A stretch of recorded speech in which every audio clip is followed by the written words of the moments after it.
For God and man, I voted for President Akufo-Addo. Voted for him. I'm not sure I voted for him, but I have regretted doing that.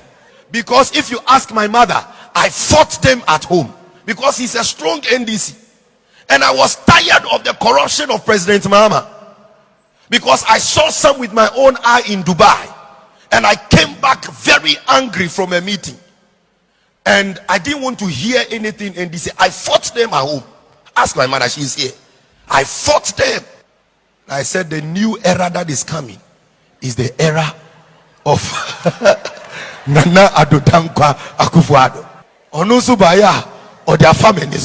I'm sure my father will be turning in his grave because he's a strong NDC. We are tired. If you are not tired, me, I'm tired. Some people feel that, oh, as software, no, they don't have to put themselves in politics and all that. I was on President Kufuor's educational committee. I served on his committee. The committee that brought the 4-year term, I was the student representative on that committee. I have served for him. I was writing speeches for President Mills. So you are no more political than me. But look at the nonsense going on. When there was this cleansing of the banking system, and I was in the office, one office, when a man came and packed a Benz, very nice Benz, 73-year-old man. He had over 2 million in investments. He came there because he said he's been monitoring me, and someone had said that I was coming to the office that day, and he knows that because I'm a man of God, I can help in the situation.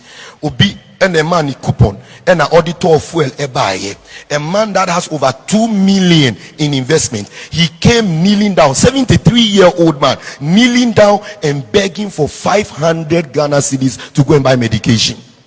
What kind of country is this? See, sometimes when we are in places where because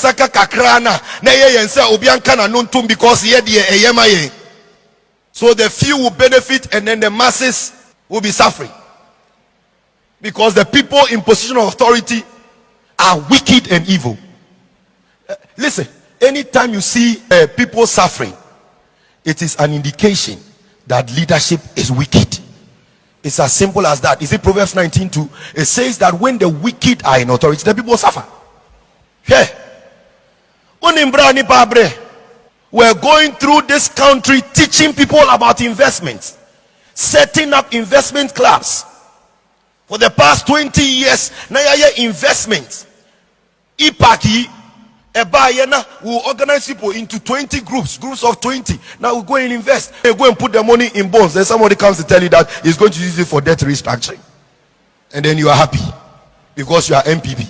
Yeah, you know you're MPP, but it is nonsense. Did you hear what the German ambassador said yesterday? He said that if you are coming to our country to get us to go and beg China to support your debt restructuring, cut down on the size of your government, because even we don't have the kind of size you have. Is it not from day one that Ghanaians started complaining about the size of the government? Let us, the Christians, prepare ourselves to go into politics. Don't go into it because you want to amass wealth. Go into it because you want to bring change and take care of people. Have a big house. How many rooms do you sleep in? Sometimes even the room you sleep in, you leave there and go and sleep in the hall. We don't need so much, but it is called acquisitive greed. May God deliver us. May we be each other's keeper. I said the communion reminds us that we need to be united here, then we can make it to heaven. But if we are united, we will care for each other. The person who sponsored some of the books that Dr. Yaupebi printed on financial intelligence was our Minister of Finance. He was the one who was teaching us, lecturing us, helping us. He really helped us to understand what investment was. Reverend Mrs. Comfort Okra, who is on the board of Bank of Ghana, she was one of them. And all these people are strategically positioned.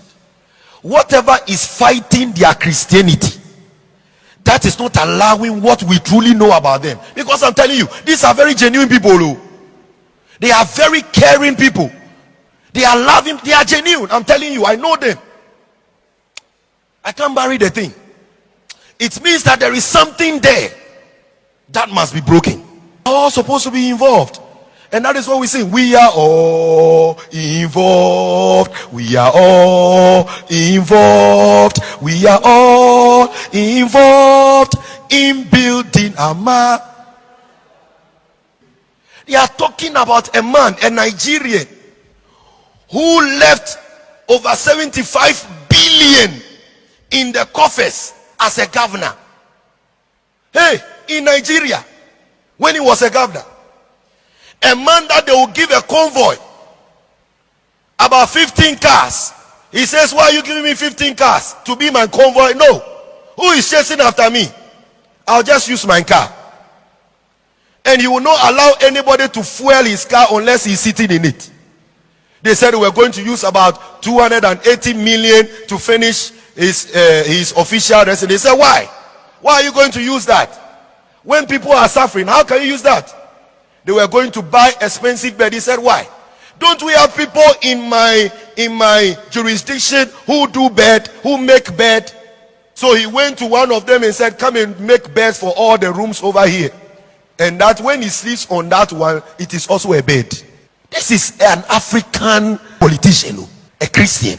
And I was wondering why a reasonable person will go and vote for someone else. Somebody who can't talk, somebody who has lost strength and cannot walk, and another who has a record of corruption, who is being sought after by international investigative bodies.